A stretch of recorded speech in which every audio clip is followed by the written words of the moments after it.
வணக்கம். இந்த வீடியோவில் 30/5/2026 ஓய்வூதியர்களுக்கு குட் நியூஸ் சார்ந்து தகவல்கள் கிடைத்திருக்கின்றன. இந்த அறிவிப்பை யார் வெளியிட்டிருக்காங்க, எந்த வகையை சார்ந்த ஓய்வூதியர்கள் பயன்பெற முடியும், அவர்கள் பின்பற்ற வேண்டிய நடைமுறைகள் என்ன என்பது குறித்து முழு விவரத்தையும் பார்க்கலாம். இந்த வீடியோவை தொடர்ந்து பார்க்குறதுக்கு முன்னாடி நம்ம சேனலை இதுவரைக்கும் சப்ஸ்கிரைப் பண்ணாதவங்க இந்த வீடியோக்கு கீழே இருக்க ரெட் கலர் சப்ஸ்கிரைப் பட்டன் அழுத்தி சப்ஸ்கிரைப் பண்ணிக்கோங்க. ஓய்வூதியர்கள் பயன்பெறும் வகையில் அவ்வப்போது அகவலைப்படி நிலுவைத் தொகை, கருணைத் தொகை பற்றிய அறிவிப்புகள், வாழ்வுச் சான்று சமர்ப்பிப்பது சார்ந்த தகவல்கள், ஓய்வூதியர்கள் குறைதீர் கூட்டம் பற்றிய முக்கிய தகவல்கள், அவர்கள் பின்பற்ற வேண்டிய வழிமுறைகள், அதற்கான நிபந்தனைகள் வெளியிடப்பட்டு வருவது குறிப்பிடத்தக்கது. ஒவ்வொரு மாதமும் ஓய்வூதியதாரர்களுக்கு மாவட்ட ஆட்சித்தலைவர் தலைமையில் நடைபெறக்கூடிய குறைதீர் கூட்டம் பற்றிய அறிவிப்புகளும், அஞ்சல் துறை சார்பில் கோட்ட அளவிலான ஓய்வூதியர்கள் குறைதீர்க்கும் நாள் கூட்டம் பற்றிய அறிவிப்புகளும், இராணுவ ஓய்வூதியர்களுடைய ஓய்வூதியம் தொடர்புடைய குறைகளை சரி செய்வதற்கான முகாம் சார்ந்து தகவல்கள் வெளியிடப்பட்டு வருகின்றன.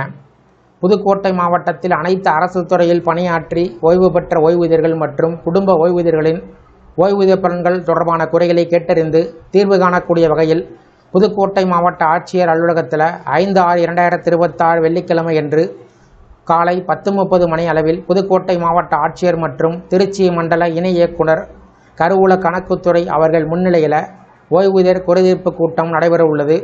இது தொடர்பாக ஓய்வூதிய பலன்கள் குறித்து குறைகள் ஏதேனும் இருந்தால் மனு செய்ய விரும்புவோர் கீழே காணக்கூடிய படிவத்தில் தெளிவாக எழுதி அதனை தவறாமல் இரட்டை பிரதிகளில் எதிர்வரும் 25/5/2026 புதுக்கோட்டை மாவட்ட ஆட்சித்தலைவர் அலுவலகத்திற்கு கிடைக்குமாறு அனுப்பி வைத்திட வேண்டும் என்று கேட்டுக்கொள்ளப்படுகிறது.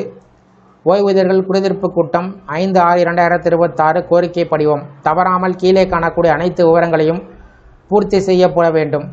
மனுதாரர் பெயர் மற்றும் முகவரி, ஓய்வூதிய ஆணை எண், PPO நம்பர், ஓய்வு பெற்ற அரசு அலுவலருடைய பெயர், ஓய்வு பெற்ற அரசு அலுவலர் கடைசியாக பணிபுரிந்த பதவி மற்றும் அலுவலகம், அரசு அலுவலர் ஓய்வு பெற்ற தேதி அல்லது அரசு அலுவலர் இறந்த தேதி, தேர்வு செய்யப்பட வேண்டிய கோரிக்கையின் விவரம், இதற்கு முன்பு மனு செய்திருந்தால் அதனுடைய விவரம், எந்த அரசு அலுவலரால் கோரிக்கை தீர்வு செய்யப்பட வேண்டும் என்ற விவரம், மேலே கண்ட தகவலை மாவட்ட ஆட்சித்தலைவர் திருமதி அருணா அவர்கள் தெரிவித்துள்ளார்.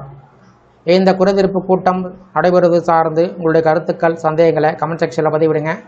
இந்த வீடியோ பிடிச்சிருந்தால் வீடியோக்கு ஒரு லைக் பண்ணுங்கள். இந்த வீடியோவை அனைவருக்கும் ஷேர் பண்ணுங்கள். நன்றி.